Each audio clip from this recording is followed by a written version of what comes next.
요한복음 10장.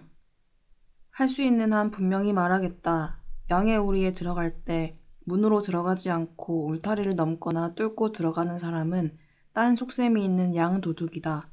목자는 곧바로 문으로 간다.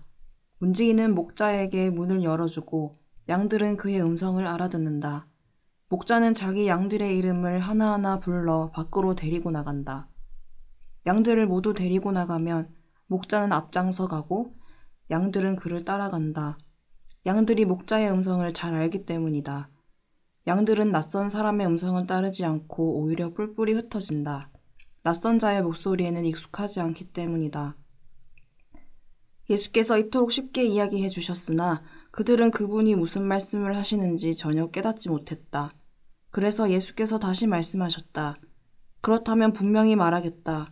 나는 양들이 드나드는 문이다. 다른 사람들은 모두 못된 일을 꾸민다. 그들은 하나같이 양 도둑이다. 양들은 그들의 말을 듣지 않는다. 나는 문이다. 나를 통해 들어오는 사람은 누구나 보살핌을 받고 마음껏 드나들며 풀밭을 찾게 될 것이다. 도둑은 오직 훔치고 죽이고 멸망시키려고 올 뿐이다. 내가 온 것은 양들로 참되고 영원한 생명을 얻게 하고 그들이 꿈꾸던 것보다 더 나은 삶을 얻게 하려는 것이다. 나는 선한 목자다. 선한 목자는 자기보다 양들을 먼저 생각해서 필요하다면 자기를 희생하기까지 한다. 삭고는 참된 목자가 아니다. 삭고는 양들을 하찮게 여긴다. 이리가 오는 것을 보면 양들을 버리고 급히 달아난다. 그러면 양들은 이리에게 잡아먹히거나 뿔뿔이 흩어지고 만다. 삭고니 관심을 기울이는 것은 돈밖에 없다. 삭고는 양들을 소중히 여기지 않는다. 나는 선한 목자다. 나는 내 양들을 알고 내 양들도 나를 안다. 아버지께서 나를 아시고 내가 아버지를 아는 것과 같다. 나는 내 자신보다 양들을 먼저 생각해서 필요하다면 내 목숨까지 내어준다. 너희는 이 우리에 있는 양들 말고도 다른 양들도 있다는 것을 알아야 한다. 나는 그 양들도 모아서 데려와야 한다. 그들도 내 목소리를 알아듣고 한 목자 아래서 한 양떼가 될 것이다. 아버지께서 나를 사랑하신다. 그것은 내가 목숨을 기꺼이 버리기 때문이다. 또한 나는 목숨을 다시 얻을 자유도 있다. 아무도 내게서 목숨을 앗아가지 못한다. 나는 내 자유의지로 내 목숨을 버린다. 나는 목숨을 버릴 권한도 있고 다시 얻을 권한도 있다. 나는 이 권한을 내 아버지에게서 직접 받았다. 이 말씀 때문에 유대인들 사이에 또 다시 의견이 갈렸다. 그들 중 많은 사람들이 말했다. 그는 미치광이요. 완전히 제정신이 아닙니다. 무엇 때문에 그의 말을 듣고 있는 거요? 그러나 다른 사람들은 그렇게 생각하지 않았다. 이것은 미친 사람의 말이 아니오. 미치광이가 눈먼 사람의 눈을 뜨게 할 수 있겠소? 바로 그 즈음에 사람들이 예루살렘에서 하누카, 성전 봉헌절을 지키고 있었다. 때는 겨울이었다. 예수께서 성전 안에 있는 솔로몬 회랑을 거닐고 계셨다. 유대인들이 그분을 에워싸며 말했다. 당신은 언제까지 우리로 추측만 하게 만들 작정이오? 당신이 메시아라면 속 시원하게 말해보시오. 예수께서 대답하셨다. 내가 말했지만 너희는 믿지 않는다. 내가 행한 모든 일은 내 아버지께서 인정해 주신 것이며 그것은 말보다 더 분명한 증거다. 너희가 나를 믿지 않는 것은 내 양이 아니기 때문이다. 내 양들은 내 목소리를 알아듣는다. 나는 내 양들을 알고 내 양들은 나를 따른다. 나는 그들에게 참되고 영원한 생명을 준다. 그들에게는 파괴자의 손길이 결코 닿지 못할 것이다. 아무도 그들을 내 손에서 빼앗아 갈 수 없다. 그들을 내게 맡기신 아버지는 파괴자나 도둑보다 훨씬 크신 분이다. 아무도 그들을 내 아버지에게서 빼앗아 갈 수 없다. 나와 아버지는 한 마음 한 뜻이다. 유대인들이 또다시 돌을 집어들고 예수를 치려고 했다. 예수께서 말씀하셨다. 나는 아버지께로부터 온 많은 선한 일을 너희에게 선물로 주었다. 너희는 그 가운데 무엇 때문에 나를 돌로 치려고 하느냐? 유대인들이 말했다. 우리가 당신을 돌로 치려는 것은 당신이 행한 선한 일 때문이 아니라 당신 스스로를 하나님이라 일컫는 신성 모독죄 때문이요. 예수께서 말씀하셨다. 나는 영감으로 기록된 너희 성경을 인용했을 뿐이다. 그 말씀에서 하나님은 내가 너희에게 말한다. 너희는 신이다 라고 하셨다. 하나님께서 너희 조상을 신이라 부르셨다. 성경은 거짓을 말하지 않는다. 그런데 왜 너희는 내가 하나님의 아들이라고 말했다는 이유만으로 아버지께서 거룩하게 구별해서 이 세상에 보내신 유일한 존재인 나에게 하나님을 모독하는 자라고 소리 지르는 것이냐? 내가 만일 내 아버지의 일을 행하지 않는다면 나를 믿지 않아도 좋다.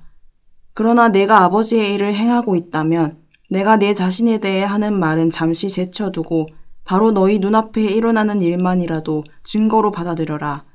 그러면 너희는 이 모든 일을 한 번에 깨닫게 될 것이다. 우리가 같은 일을 하고 있을 뿐 아니라 같다는 것, 아버지와 아들이라는 것을 알게 될 것이다. 아버지가 내 안에 계시고 내가 아버지 안에 있다. 그들이 이번에도 예수를 잡으려고 했지만 그분은 그들의 손을 빠져나가셨다.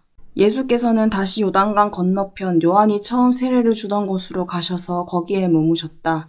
많은 사람들이 그곳으로 예수를 따라왔다. 그들이 말했다. 요한은 기적을 하나도 행하지 못했지만 그가 이분을 두고 한 말은 모두 사실이었다.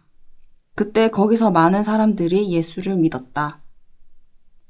11장. 어떤 사람이 병이 들었다. 그는 마리아와 그 자매 마르다가 사는 마을 베다니의 나사로였다. 이 마리아는 주님의 발에 향유를 바르고 자기 머리카락으로 그 발을 닦아드린 사람이었다. 병이 든 나사로는 그녀의 오라버니였다. 두 자매는 예수께 사람을 보내 소식을 알렸다. 주님께서 사랑하시는 사람이 깊은 병이 들었습니다. 예수께서 그 소식을 듣고 말씀하셨다. 그 병은 죽을 병이 아니다. 그것은 하나님의 영광을 드러내는 기회가 될 것이다. 그 일로 하나님의 아들이 영광을 받을 것이다. 예수께서는 마르다와 그 자매 마리아와 나사로를 사랑하셨다. 그러나 나사로가 아프다는 소식을 듣고도 그분은 계시던 곳에서 이틀을 더 머무셨다. 이틀 후에 예수께서 제자들에게 말씀하셨다. 다시 유대로 가자. 제자들이 말했다. 랍비님, 그리로 가시면 안 됩니다. 유대인들이 선생님을 죽이려고 하는데 다시 가시다니요. 예수께서 대답하셨다. 낮은 12시간이 아니냐. 낮에 다니는 사람은 햇빛이 넉넉하기 때문에 넘어지지 않는다. 그러나 밤에 다니는 사람은 자신이 어디로 가는지 볼 수 없기 때문에 넘어진다. 이 말씀을 하신 뒤에 예수께서 이렇게 말씀하셨다. 우리 친구 나사로가 잠들었다. 내가 가서 깨워야겠다. 제자들이 말했다. 주님, 그가 잠들었다면 푹 쉬고 나서 기분 좋게 깰 것입니다. 예수께서는 죽음을 두고 하신 말씀인데 제자들은 잠시 잠을 잔다는 뜻으로 받아들였다. 그래서 예수께서 분명하게 밝히셨다. 나사로가 죽었다. 내가 거기에 있지 않은 것이 너희에게는 잘된 일이다. 너희는 이 일로 믿음의 눈을 뜨게 될 것이다. 이제 그에게 가자. 바로 그때 쌍둥이라고 불리는 도마가 동료들에게 말했다. 갑시다. 우리도 그와 함께 죽는 것이 낫겠습니다. 예수께서 마침내 베다니에 도착해서 보니 나사로가 죽은 지 벌써 나흘이 되었다. 베다니는 예루살렘에서 몇 킬로미터밖에 떨어지지 않은 곳이어서 많은 유대인들이 마르다와 마리아를 찾아와 나사로를 잃은 그들을 위로하고 있었다. 마르다는 예수께서 오신다는 소식을 듣고 그분을 마중하러 나갔고 마리아는 집에 남아 있었다. 마르다가 말했다. 주님께서 여기에 계셨더라면 제 오라버니가 죽지 않았을 것입니다. 그러나 지금이라도 주님이 구하시면 하나님께서 무엇이든지 들어주실 것을 제가 압니다. 예수께서 말씀하셨다. 내 오라버니가 다시 살아날 것이다. 마르다가 대답했다. 마지막 날 부활 때에 제 오라버니가 다시 살아날 것을 제가 압니다. 마지막 날까지 기다리지 않아도 된다. 지금 이 순간에 나는 부활이요 생명이다. 나를 믿는 사람은 죽어도 살고 누구든지 살아서 나를 믿는 사람은 결코 죽지 않을 것이다. 내가 이것을 믿느냐? 믿습니다, 주님. 저는 주님이 메시아이시며 이 세상에 오시는 하나님의 아들이신 것을 처음부터 믿었습니다. 이 말을 한 뒤에 마르다는 동생 마리아에게 돌아가서 귓속말로 이렇게 말했다. 선생님이 오셨는데 너를 찾으시는구나. 이 말을 들은 마리아는 벌떡 일어나 예수께 달려갔다. 예수께서는 아직 마을에 들어가지 않으시고 마르다가 마중 나왔던 곳에 계셨다.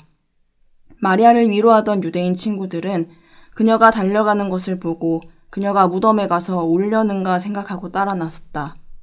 마리아는 예수께서 기다리고 계신 곳에 가서 그분 발 앞에 엎드렸다. 주님, 주님이 여기에 계시기만 했어도 제 오라버니가 죽지 않았을 것입니다. 마리아도 마리아와 함께 온 유대인들도 울었다. 그 모습을 보시며 그분 안에 깊은 분노가 북받쳐 올랐다. 예수께서 말씀하셨다. 그를 어디에 두었느냐? 사람들이 말했다. 주님, 와서 보십시오.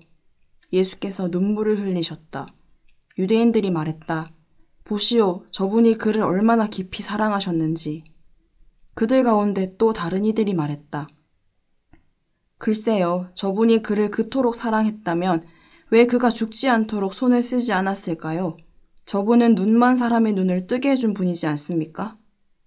예수께서 무덤에 이르셨을 때 그분 안에 다시 분노가 북받쳐 올랐다. 무덤은 산허리에 있는 소박한 굴인데 입구가 돌로 막혀 있었다. 예수께서 말씀하셨다. 돌을 치워라. 죽은 자의 누이인 마르다가 말했다. 주님, 이미 악취가 납니다. 죽은 지 나흘이 되었습니다. 예수께서 마르다의 눈을 들여다보며 말씀하셨다. 내가 믿으면 하나님의 영광을 볼 것이라고 내가 말하지 않았느냐? 그러고는 어서 돌을 치워라 하고 다른 사람들에게 명하셨다. 사람들이 돌을 치우자 예수께서 하늘을 우러러보며 기도하셨다. 아버지, 내 말을 들어주시니 감사합니다. 아버지께서 언제나 들으신다는 것을 내가 압니다. 그러나 내가 이렇게 말씀드린 것은 여기 서 있는 이 사람들 때문입니다. 아버지께서 나를 보내신 것을 저들로 믿게 하려는 것입니다. 그런 다음에 예수께서 큰 소리로 외치셨다. 나사로야, 나오너라. 그러자 나사로가 나왔다. 머리에서 발끝까지 천으로 감고 얼굴에는 수건을 덮은 시신의 모습이었다. 예수께서 그들에게 말씀하셨다. 마음대로 움직이게 그를 풀어주어라. 그 사건은 마리아와 함께 있던 많은 유대인들에게 전환점이 되었다. 그들이 예수께서 하신 일을 보고 그분을 믿게 된 것이다. 그러나 몇몇 사람들이 바리새인들에게 돌아가 예수께서 하신 일을 밀고 했다. 대제사장과 바리새인들은 유대 최고의회를 소집했다. 어떻게 하면 좋겠습니까? 이 자가 끊임없이 일을 벌이며 하나님의 표적을 일으키고 있으니 말입니다. 이대로 두면 조만간 모든 사람이 그를 믿게 될 테고 그러면 로마 사람들이 와서 얼마 남지 않은 우리의 권력과 특권마저 빼앗고 말 것입니다. 그러자 그들 가운데서 그 해의 대제사장으로 임명된 가야바라는 사람이 말했다. 여러분은 아무것도 모르겠소? 한 사람이 백성을 위해 죽는 것이 민족 전체가 멸망하는 것보다 우리에게 낫다는 것을 알지 못한단 말이오? 이것은 그가 스스로 한 말이 아니라 그 해의 대제사장으로서 뜻하지 않게 예언한 것이다. 그는 예수께서 민족을 위해서뿐만 아니라 흩어져 나그네의 삶을 살아가는 하나님의 자녀들을 모아서 한 백성으로 만들기 위해 죽으실 것을 예언한 것이다. 그날부터 그들은 예수를 죽이기로 모의했다. 그래서 예수께서는 더 이상 유대인들 가운데 드러나게 다니지 않으셨다. 그분은 광야에 인접한 에브라임이라는 시골 마을로 물러가서 제자들과 함께 머물러 계셨다. 유대인의 유월절이 다가오고 있었다. 많은 사람들이 명절 준비를 하려고 시골에서 예루살렘으로 올라갔다. 그들은 예수에 대해 궁금해했다. 성전에 모여선 사람들 사이에 그분에 대해 많은 이야기가 오갔다. 여러분 생각은 어떻습니까? 그가 명절의 모습을 드러낼 것 같습니까? 한편 대제사장과 바리새인들은 누구든지 예수에 대한 소문을 듣거든 자신들에게 알리라는 명령을 내려두었다. 그들은 예수를 붙잡을 만반의 태세를 갖추고 있었다. 아멘.